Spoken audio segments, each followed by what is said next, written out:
Kang Yang, ada berita duka dari saudara kita di Sumatera, terjadi banjir yang besar-besaran sekali. Sebelumnya kita berdoa dulu ya untuk Sumatera. Tetapi kenapa sih banjir Sumatera ini parah banget dibanding tahun-tahun sebelumnya?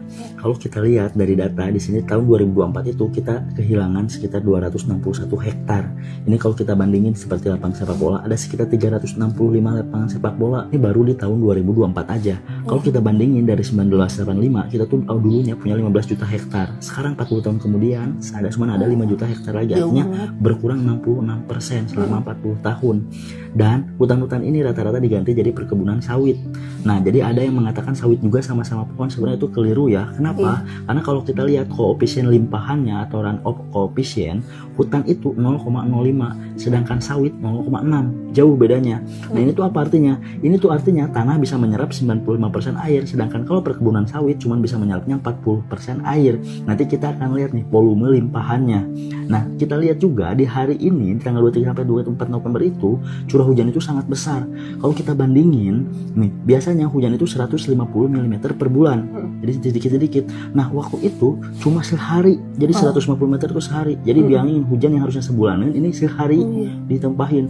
Bahkan di Aceh sampai 300 mm per hari. 2 kali lipat. Artinya hujan yang untuk 2 bulan cuma dalam waktu 1 hari. Kalau kita hitung luas sungai dari Batang Toru ini 3.300 km persegi.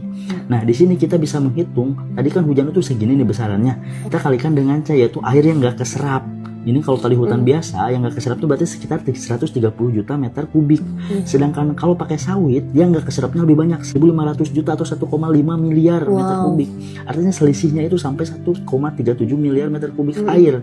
Ini sama kayak 548.000 kolam renang Olimpiade yang nggak ketahan oleh tanah, yang nggak keserap oleh tanah. Kalau kita hitung juga debitnya, yaitu menggunakan rumus Q sama dengan Vivertech, akan dalam waktu 24 jam, kalau misalnya masih hutan semua, yang nggak keserap itu cuma 1.500 meter persegi per detik. Sedangkan kalau sawit, air yang nggak keserap itu sekitar 17.000 meter kubik per detik, artinya 11,5 kali. Kalau kita lihat dari sungai-sungai besar di Indonesia, paling gede itu rata-ratanya itu debitnya 6.000, sedangkan ini 17.000. Makanya ini sudah melebihi batas dari sungai besar. Apalagi yang Batang Toru ini rata-ratanya cuma 52. Sekarang harus menampung segini. Nah, makanya seberpengaruh itu tuh sebenarnya perbedaan hutan sama perkebunan sawit dalam mencegah banjir. Debit sebesar itu dampaknya ya sangat luar biasa, bisa memutuskan jembatan dan lain-lain. Bahkan sampai nyebrang sungai pun harus pakai tali nih. Jadi hari ini saudara-saudara kita di Sumatera sedang menghadapi cobaan besar. Rumah hanyut, keluarga terpisah, dan ribuan orang kehilangan tempat tinggal. Nah, di sini dari Ikatan Mahasiswa Minang Pasca Sarjana sedang menurunkan open donasi.